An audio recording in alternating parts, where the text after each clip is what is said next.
This is your Classical Break, your daily dose of classical music. I'm Tyler Alderson, and today we'll be finishing up with Beethoven's first piano sonata. Beethoven published this in a set of 3 piano sonatas, known as his Opus 2 sonatas, because it was the second set of music that he published. As a 25-year-old, he wasn't a prodigy or a wunderkind, but he was still young and a promising composer. And his talent was obvious enough that one of the biggest composers, not only in Vienna but in all of Europe, Joseph Haydn, took him on as a student. Beethoven certainly admired Haydn's music, and at this point in his career he appreciated the elder statesman taking him under his wing. But Beethoven wasn't a fantastic student. Even though he could be very self-critical, he seems to have taken many of Haydn's criticisms of his work personally. Beethoven also didn't want to be seen as derivative, a common charge levied against composers of his day. Since Haydn was so popular, there were many imitators, and both Haydn and Beethoven wanted to make sure that the younger composer was not counted as one of them.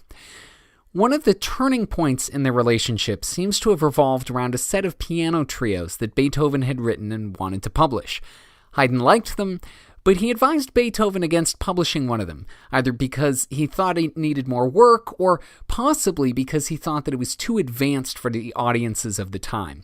Regardless of his reasoning, it was Beethoven's favorite of the set, and he thought the older composer was just jealous. Haydn also suggested that Beethoven put the phrase "a student of Haydn" under his name to lend some of his star power and possibly help sales. Even though he probably did want in some way to align himself publicly with his talented pupil, this wasn't Haydn being egotistical so much as being pragmatic. He knew that his name meant something in the music scene and felt like it could be useful to include it, and in many ways it was a compliment because it meant that he was so taken by his students' music that he felt comfortable putting his own reputation out there for the relatively unknown composer's sake. But to Beethoven, this felt a bit too much like Haydn trying to take credit for his work. Their teacher-student relationship didn't last long, and Beethoven later groused to a friend that he had learned nothing from Haydn. This was, of course, completely untrue. Even if he hadn't learned anything from Haydn the teacher, there is a direct musical line from much of what Haydn did to what Beethoven was about to do, and Beethoven definitely knew it. This set of piano sonatas could be seen as a bit of an olive branch to his former teacher, because Beethoven dedicated them to Haydn when they were published. Their paths would cross again many more times, and they seem to have been at the very least cordial after they stopped the lessons. Later in life, Beethoven did acknowledge his debt to Haydn and spoke of him reverently. This third movement shows some of the tension between the standards that Haydn had set in his own music and the new voice that Beethoven would develop. It's a minuet, the conventional third movement in a piano sonata, but Beethoven writes the rhythms such that it would be very hard to dance to the music. The middle section has a free-flowing feel, while the outer sections feature halting, syncopated rhythms that can sound a little disjointed. And that's a big part of what Beethoven did, honestly, throughout his career. Take something that was conventional, a standard at the time, and do his own thing, add his own twist, and set his own standards. The final movement really feels like the Beethoven we know and love from his later work. There's a frantic energy to the whole movement, with the dark mood lifting for just a little while in the middle as a more elegant theme comes in. Here's Paul Pittman with the third and fourth movements of Beethoven's first piano sonata.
stormy drama in the final movement is a little taste of what was to come from Beethoven, the big dramatic pieces that he would write later in his career.